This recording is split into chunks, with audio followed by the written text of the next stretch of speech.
projet qui est ambitieux pour accompagner les personnes, loger les personnes de tous les âges. Ça, c'est une grande précarité. Mais pour y parvenir, il y a quelques attentions à faire. Par exemple, la précarité de ces personnes-là, il y a des personnes, troisième âge, qui ont des maisons qui sont foutues. On veut bien les aider parce qu'ils viennent se plaindre à nous, ils viennent parler de leurs conditions de vie. Noma Bundu parle de ces conditions de vie qu'ils accompagnent, mais pour y aller, pour y accéder, avant de s'engager, il y a beaucoup de précautions qu'il faut prendre. Ces assurances sont lesquelles? Tout d'abord, la personne se plaint. Est-ce que vraiment elle est dans la précarité comme lui dit? Elle n'a pas un enfant en France. Elle n'a pas quelqu'un qui peut le soutenir. Et on peut avoir un recours au chef du quartier qui le du quartier doivent être en liaison avec le chef de quartier pour savoir quelles sont les conditions de vie de cette personne-là. Cette personne, depuis combien de temps qu'elle est dans le quartier? Est-ce que vraiment elle s'accuse cela? Et lorsque on a eu ces assurances, ça fait partie, comme on dit à Mamboundou, de continuer l'investigation, de voir, d'approfondir l'investigation pour savoir si vraiment ce qu'ils disent c'est bien cela, parce que nous avons déjà rencontré des malus dans ce sujet-là, il y a des gens qui sont venus se plaindre à tort. On a fait des démarches, on a trouvé. Par exemple, quelqu'un à qui nous avons construit une maison dans la paroisse, et ces personnes sont venues dire non, est-ce qu'ils étaient pauvres pour construire la maison? C'était sa maison, c'était ce nom-là parce que ça frustrait ces gens. Nous, avant de prendre ces démarches, il y a cette enquête qu'il faut approfondir. Après l'approfondissement de l'enquête, nous en parlons au comité et au conseil élargi. On dit voilà, monsieur interne a telle difficulté, on veut construire, on veut l'aider pour cela. Et le conseil élargi a aussi un mot à dire, oui ou non, ou bien le conseil se peut dire. Le conseil élargi de la paroisse. De la paroisse. Donc la paroisse aussi est impliquée. Quand le conseil a validé, maintenant, on va avoir recours aux ressources financières. Tout d'abord, après avoir connu le débit, maintenant on se dit qui va nous donner de l'argent.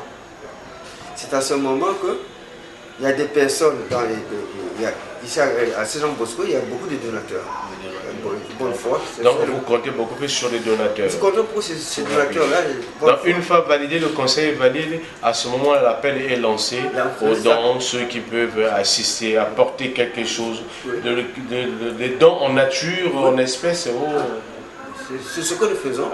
Et souvent, ils répondent positivement. Et nous avons pour vous arriver à avoir une chance que dans la famille de ceux qu'on veut aider, quelqu'un peut nous aider, par exemple, notre principe serait de 50-50. Si quelqu'un, cette famille peut supporter garant à apporter 50%, on va avoir la main-d'œuvre, ça nous diminue cette charge. C'est partie des démarches. Notre paroisse est située dans un point stratégique de notre diocèse, tellement que beaucoup de chrétiens y fréquentent. Et à ce moment, notre paroisse enregistre beaucoup de demandes. Et ces demandes sont gérées par notre curé, le Père Virgile, qui est le directeur de la Caritas paroissiale. Donc il enregistre différentes personnes, différentes catégories, et spécialement en ce qui concerne les personnes du troisième âge. Oui. Quand il les enregistre, il fait un petit mot et il les envoie ici, dans notre bureau. À ce moment-là, nous procédons à la deuxième étape qui est l'écoute pour une identification de ses besoins. Ils viennent ici à Caritas et on essaie de les écouter. Et après, comme il y a une enquête, on va sur place voir si c'est vrai ou si c'est faux. Après le soir, on repart sur les lieux. On essaie de chercher quelqu'un qui peut nous donner, nous faciliter la tâche, si c'est vrai ou si c'est pas ça. À la suite et à la fin, nous faisons le compte rendu chez le père directeur.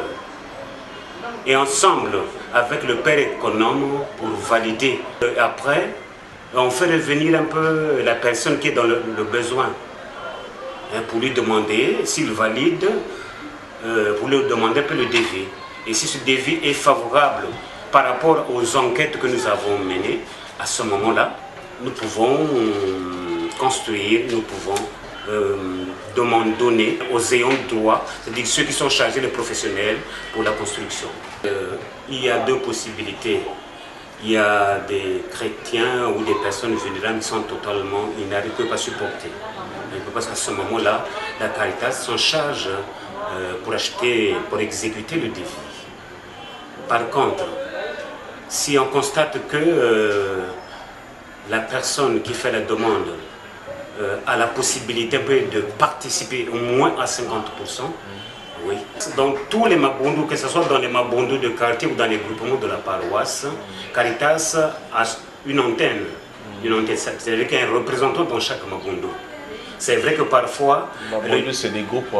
Oui, des mabondus du quartier, les communautés ecclésiales de base, ainsi que les groupements, par exemple, de la paroisse.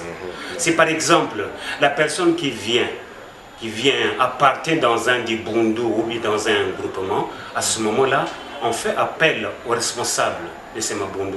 On lui fait état que nous avons reçu, par exemple, telle personne qui appartenait dans votre mabondu, et après avoir fait l'enquête, nous avons remarqué que vraiment qu'il a besoin de notre soutien. Et nous partageons les tâches, c'est-à-dire que 50% pour nous, Caritas, et 50% pour que ce soit les mabondus du quartier ou les groupements de la paroisse.